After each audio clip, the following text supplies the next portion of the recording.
the sport fan engagement formula starts with a spectacle, and we're superior to many sports on our spectacle. The big selling point for equestrian sports, if I'm selling this to the world, is this is the easiest sport for the best competitor to lose. The moment I love is when someone goes, they've got that wrong. As EquiRatings have got that wrong. Our job is to give an objective and intelligent conversation starter. Here you go, now you're off. Our sport isn't simple, so you've got to help people. You've got to help people get in. Seeing a young person fall in love with a sport is magical and brilliant, and I would just love that to be equestrian sports. Sport without stories, Sam, it's a recreational experience. You know, we see it with our own children. It's like, it's great. Watching sport is great, but without without a story, without a narrative, it's a totally different experience. And I would say a much lesser experience, which means we've got to think, how does equestrian sport tell its stories? What do EquiRatings bring to this storytelling in equestrian sport? Well, in one line, if you want to understand and appreciate a sport and performance within a sport, you need to be able to measure the performance. That's how you understand what's going on in the sport. That's how you appreciate who is the best and talk about who wins and become engaged. I think to your point about, I mean, the big question is, are we a sport or are we a spectacle?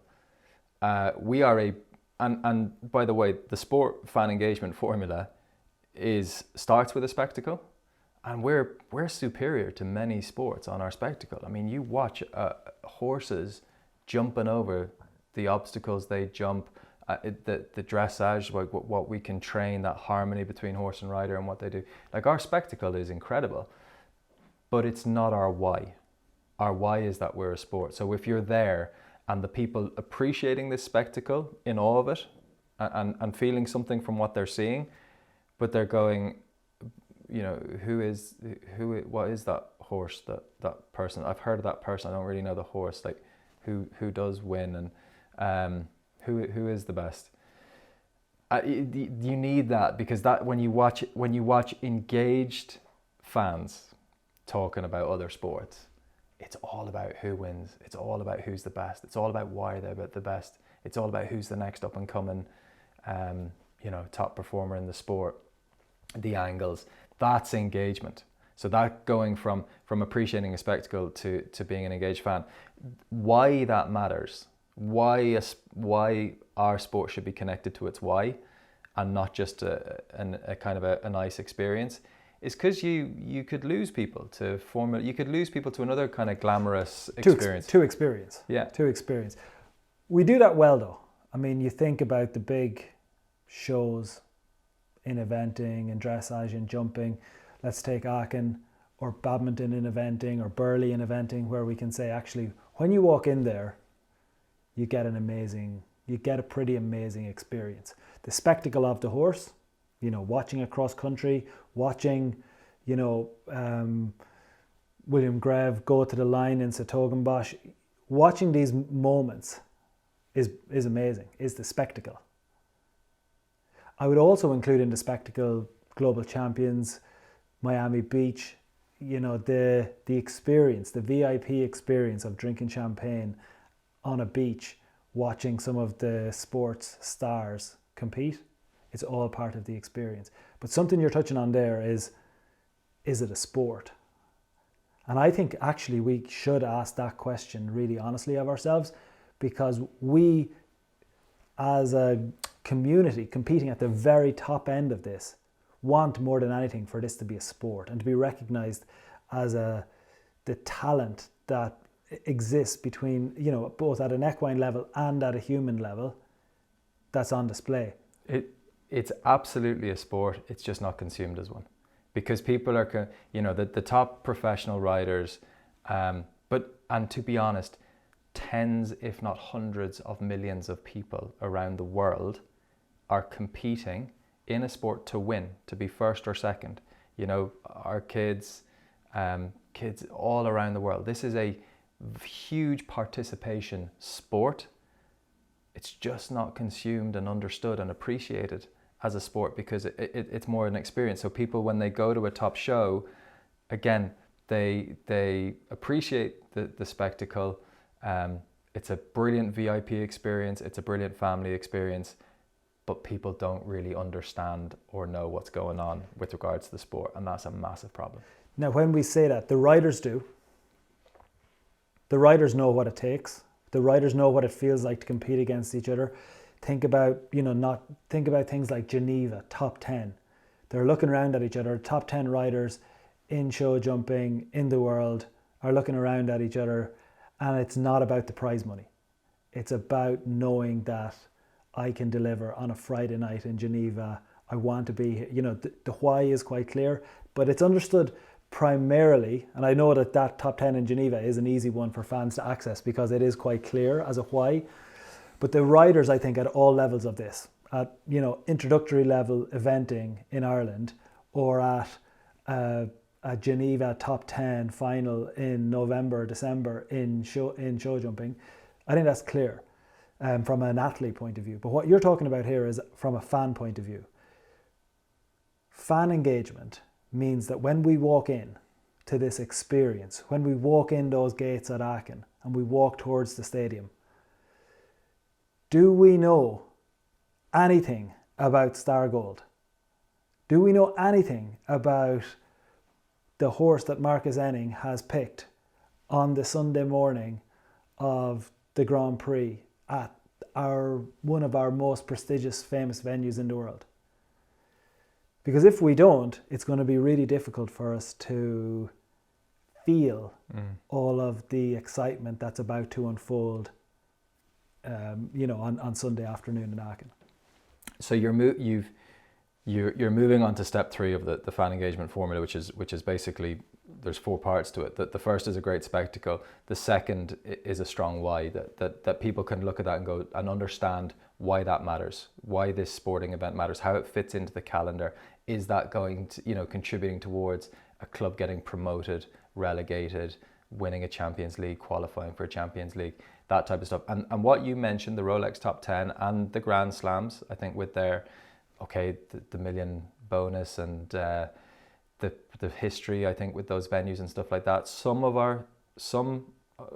the sporting competitions have a strong why, others lack it. Why are some riders in one series and other riders in another series, how committed they are each weekend of the year? Are they just there actually just, warming the horse up for something later in the season? So some events are okay on the why. The sport generally, I think it's quite hard to follow and for people to understand what's what. That's the why of the sport. The third one, though, which is where we're getting to now in a fan engagement formula, is engaging people saying engaging things. So this is now, because we're not going to start talking about I'm not going to start talking about why I think Star Gold has a chance of winning Aachen or doesn't have a chance of winning Aachen, is overrated or underrated, overappreciated, underappreciated. I'm not going to get into that engaged conversation with you until that becomes a thing in the sport. And that's what we start doing, certainly when I tune into Wimbledon, when I tune into the Masters in golf or the Ryder Cup, these are annual things for me. I'm not an avid tennis fan or an avid golf fan by any means, but I do become engaged with that sport a couple of times a year. I first need to catch up.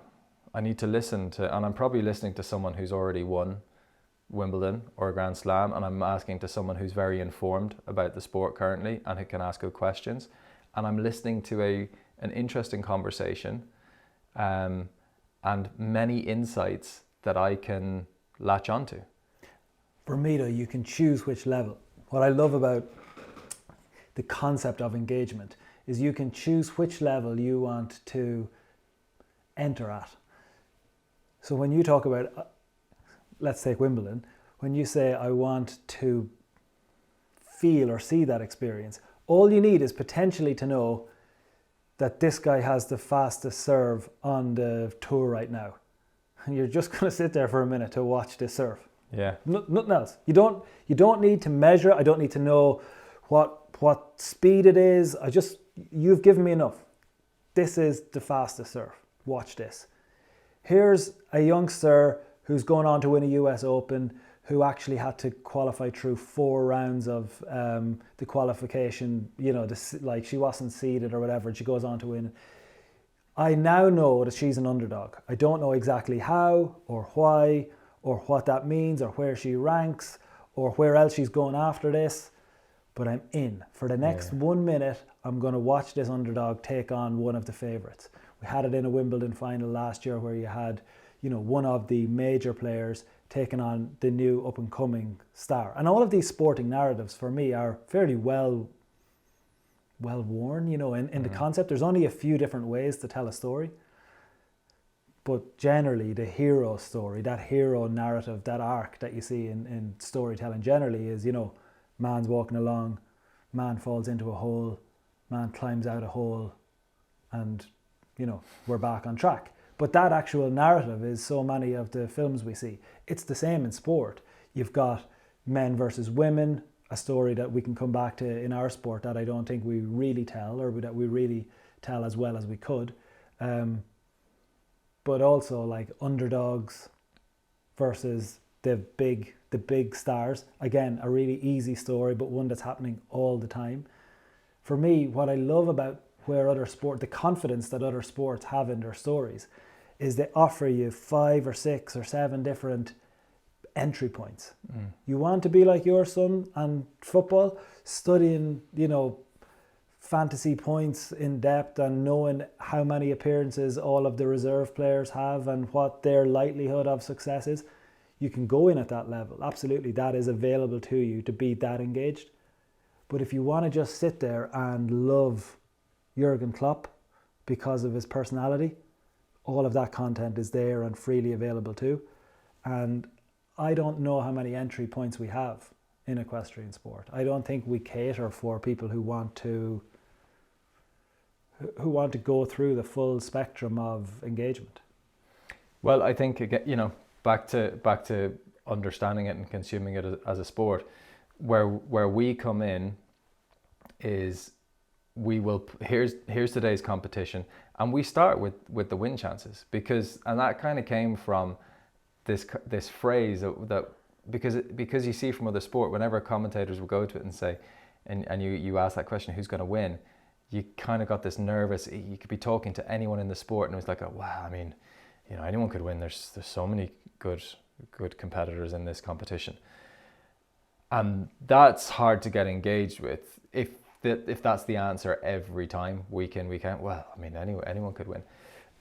It is true that show jumping, and in particular, like eventing to an extent, but the big selling point for equestrian sports, if I'm selling this to the world, is this is the easiest sport for the best competitor to lose. It's so hard on them because win chances are down at about 6%, like even 10%. A 10% favorite, like, you know, Manchester City are going into, like, or Djokovic in tennis. So many top competitors, Max Verstappen in Formula One. If you're the best, if you have the best system, the best process, and you're in good form, you can go into competitions easily as an odds-on favorite, which means more than a 50% chance of winning, or at least having a strong, like, 33% chance of winning. You know, what will King Edward, as an idea, what will King Edward, currently top-rated horse in the world, currently the world number 1 rider. So as a combination, we're seeing horse and rider at the top. What are you expecting currently if the world champion, or if the Olympics were tomorrow? What would you expect to see in terms of a win chance for King Edward? This is the best horse ever on ratings. Okay, so this really is an elite combination. There'll be around a 10 to 12% win chance, I would say, for that championship. So 10 to 12% chance that they win, which means 88% chance they lose. 88% chance they lose. And that's hard. And we don't, and loads of people, this is the bit I want to get to, because I love it when EquiRatings put that information there, and then we support it with loads of, you know, here's what's going in. This is their career record at 160, which is phenomenal. This is how it compares to the all-time greats like Explosion, Castle. All this web of information just opens up as to why the conversation on who's going to win and who's going to best, the depth that you can provide thereafter and give access to, which, by the way, I've seen my 9-year-old son get completely immersed in. I think we underplay how particularly the modern human mind, like we just love information. We love to absorb information. So we love to know all these things. It feels deep initially, but actually people get there very quickly. But the moment I love is when someone goes, they've got that wrong. As EquiRatings have got that wrong. There's no way my win chance is 6%. Like I've got a 20% win chance here. Or there's no way that horse is a 15%. Like they should be favourite. Like they should be top or whatever. I love when people disagree with it. Like our job is to give an objective and intelligent conversation starter. Here you go. Now you're off. So even if commentators, when they're talking in the the pre-Grand Prix preview, and you're talking to someone who's won the Grand Prix before, a real expert in the sport, a real celebrity in the sport, and the commentator's saying, well, who do you think you win? You can actually say, like, do you think EquiRatings have this right? Is this the right favourite? And I want to hear them say, I think they've got this one wrong. I like Scott Brash in this one. I think, Scott's ratings maybe not, he's really only got one top horse at the moment, so the world ranking isn't as high as you'd think. He's going a little under the radar, but he really targets a Rolex Grand Slam. Like, you're going to see the best version of Scott Brash today. I like that. Now that's a conversation. Now someone in the audience is going, no, I'm going to go with the insights here, and someone else is going, no, I'm going with the story here. I'm going with the guy with the experience. Where are we without that? We touched on the idea that anyone can win, but is that a conversation starter? No, it's a conversation killer. Oh, it could be anything. Oh, okay. You're not giving me anything to go with, and that's where that is what these great sporting events feel like a little bit. There's a huge amount of prize money on the line. There is a lot of prestige in history. It's a great occasion, but with regards to the essence of the sport, who wins, who's the best, that conversation, we don't get into it because we don't really know how to. We don't have enough tools to actually, because we don't want to, if we're not informed, we don't want to fake it. We don't want to fake the conversation. And it's really hard to follow because it's not Formula One, like Max Verstappen absolutely dominating it. And it's not simple to say, oh yeah, Max wins. You can sound quite informed quite quickly when it's that simple. Our sport isn't simple. So you've got to help people. You've got to help people get in. And then the fourth part of that fan engagement formula is not just the why. It's not just making that the sport matters. It's that the sport matters to the fan. So how are you going to make this matter to the individual? And I'm going to tell this in a story, okay? A quick one. But 9-year-old son, Toby, gets into riding in 2023. And he's going for ironically not here. He falls off every time I try and help him. I think I'm pushing a bit too fast. So he's going for riding lessons every Tuesday. And soccer training is also every Tuesday. And Archie was a year older, no interest in the horses, but loves soccer. And they split then because it's too much. Toby's like, no, can I just do the horses? Which is great. Sparks, my wife's delighted. So Archie's doing soccer, Toby's doing the horses. Then I introduced him to fantasy football because I was like, I don't want him to lose. I don't want him to be alienated from his friends in school. I want him to, now that he's not playing soccer, I'm like, at least like follow a club or do something. You've seen it. We're not even 6 months down the line. We're around 6 months down the line from when he first got into soccer. I would say he knows 300 Premier League players. Like 200 Premier League players. Yeah, I'm not exaggerating. I think if I asked him to name 5 event riders, he couldn't. And that's what I do. He now wants to play soccer next year over the horses. Because he can get into it and he knows ridiculous stats on all of them. And I know we don't all work that way and things like that. He's probably got a similar mind to me. Archie would be all about the stories and like when someone gets injured, Toby's there going. Archie's more like my side of the house. Yeah, but we had a case of someone was injured, so we were on a phone. I think I was in the US probably with you, and Toby was saying, oh, Sterling's injured. I'm gonna have to sub him out my team this week. I'm thinking of going for whatever. And Archie's running, go, whoa. is that man okay? Is Sterling okay? So he's all about the person and why did he get injured and how long will he be out for and is he okay? And he'd be all about like the rehabilitation and stuff. But Toby's just following like who he should be putting in, who's a good replacement, which team, who's got good fixtures. And he cannot now, and he just can't miss the matches now either. That's engaged. And he's only 9. So that's what we could do. We could make it matter to people. I think for you and me, look, we've been going racing and things like that. We'll go into more detail on betting, the pros and cons of it. But in terms of being now engaged and that the sport now matters to me, whether it's fantasy with the kids and the family, which by the way, I'm now, and we'll all be biased towards where we are in life, but with a 9-year-old kid and a 10-year-old kid, the thought and having experience over the last 6 months, seeing a young person fall in love with a sport is magical and brilliant. And I would just love that to be equestrian sports. Not just because we love the horse and the animal. That is absolutely a huge part of it and that's why I got into the sport. But to get into it as a sport, the angles, the stories, who wins, who's the best.